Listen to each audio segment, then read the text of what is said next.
So hey guys, this is Kamal Haasan और आज की इस वीडियो में हम आप लोगों के सामने बात करने जा रहे हैं डिवीजन्स ऑफ इंटीजर्स के बारे में।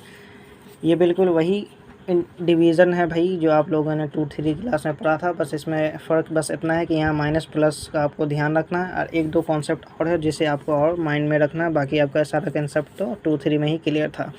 तो यहाँ बेसिकली आपको कुछ कुछ बातों का ध्यान रखना है। सबसे पहले कि इंटीजर्स का आंसर कभी बटा में नहीं आता है, यानी पूर्णांक का जो आंसर होगा कभी बटा में नहीं आएगा। बटा में आने का मतलब है कि पॉइंट भी आएगा, यानी पॉइंट वाले अंक और बटा वाले अंक, जैसे कि 1/2, 2/3, 3/4 या एनीथिंग, चाहे वो पॉजिटिव वाले हो या नेगेटिव वाले, वो इंटीजर्स की गिनती में नहीं आएंगे, वो पूर्णांक नहीं होते हैं। इंटीजर्स का मतलब है पूर्णांक, यानी पूरा अंक। तो ये पूरा कहाँ, ये तो आधा है ना। बटा लग गया तो इसका मतलब क्या है कि वो आधा है, उसका कुछ पार्ट डिवाइड हो रहा है। तो यहाँ पे आपको ध्यान में रखना, इसका आंसर कभी भी बटा में या पॉइंट में नहीं आएगा। इंटीजर्स का यही मतलब होता है, समझ गए। तो चलिए 1-2 सवाल हम लेते हैं, उस पर क्वेश्चन हम सॉल्व कर रहे होंगे। चलिए पहला सवाल है आपका यहाँ पे, -6 डिवाइडेड बाई -2। ये छोड़िए, पहले 2 ही मैं दे देता हूँ। तो यहाँ पे ध्यान रखिए, सबसे पहले इसे बटा में हम ले आएंगे, -6/2 है ना। बिल्कुल इसी तरह आएगा।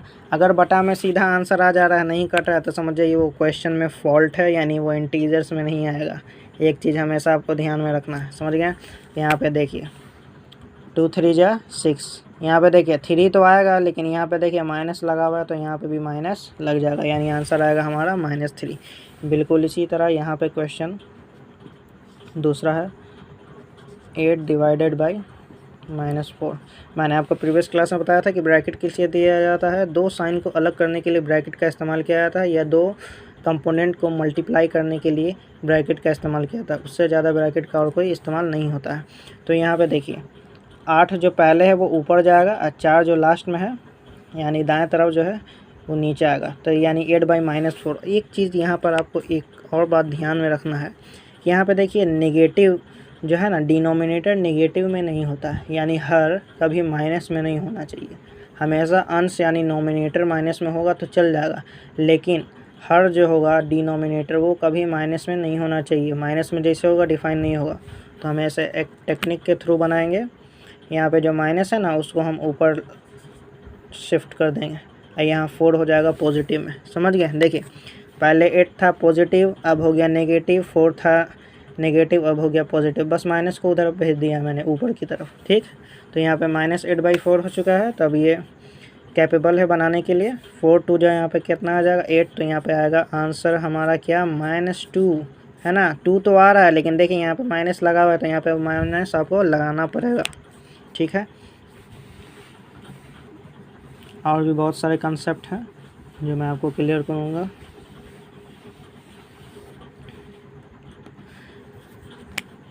देखिए अगला क्वेश्चन, देखिए अगला क्वेश्चन क्या है, -16 डिवाइडेड बाई -8। यहाँ पे देखिए माइनस दोनों में लगा हुआ है, तो देखिए यहाँ -16/-8।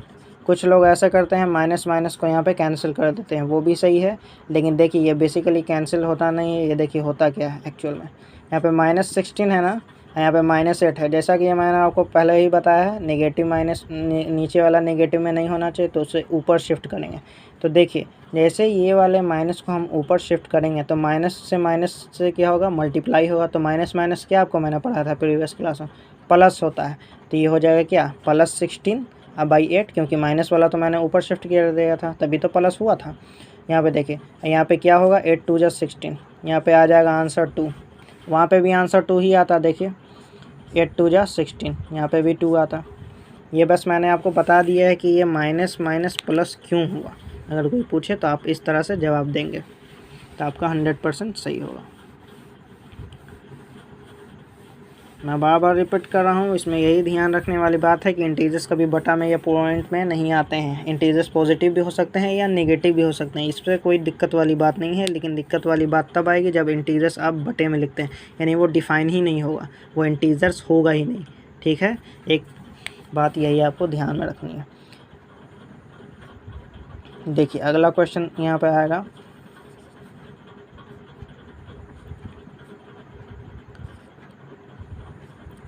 -18 डिवाइडेड बाई -6। तो यहाँ पे देखिए -18 बटा यहाँ पे -6 है। तो देखिए यहाँ पे ये वाला माइनस क्या हो जाएगा, कैंसिल हो जाएगा। 6 3 जा 18। तो यहाँ पे आंसर क्या आएगा, 3 आएगा, +3। यदि आपको ध्यान में रखना है, ठीक है। दूसरा -7 डिवाइडेड बाई -7। देखिए यहाँ पे -7 बटा -7 बटा में आपको तोड़ने आता है। ये देखिए ये वाला माइनस कैंसिल हो जाएगा, 7 से 7 कैंसिल हो जाएगा, आएगा आंसर 1 सीधा। बस यही क्वेश्चन है। इसमें आपको क्या आएगा, अब अगले क्लास में जब हम लोग मिलेंगे तो हम लोग इस पे और आधारित क्वेश्चन सॉल्व करेंगे। अभी तो और क्वेश्चन सॉल्व करूँगा मैं 2-3 और अगले क्लास में जब मैं आपको बताऊंगा तो उसमें मैं आपको एडिशन, सब्ट्रैक्शन और डिवाइड तीनों एक ही तरह यानी एक ही क्वेश्चन में मैं दे दूंगा। यानी कि आपका बोर्ड मास वाला जो रूल जो आपने 6 में पढ़ा था ना, वो अप्लाई होगा इंटीजर्स में, ठीक ना। इससे भी भयंकर इस्तेमाल होने वाला अलजेब्रा में। मैं अलजेब्रा भी बहुत जल्द स्टार्ट करने वाला हूँ, बस इंटीजर का सेकेंड लास्ट टॉपिक ये चल रहा है। अगला क्लास जैसे आएगा वो लास्ट हो जाएगा इंटीजर्स, उसके बाद आप कोई भी बुक बना सकते हैं, कोई दिक्कत वाली बात नहीं है। यहाँ पे देखिए यहाँ पे -8 या 81 डिवाइडेड बाई,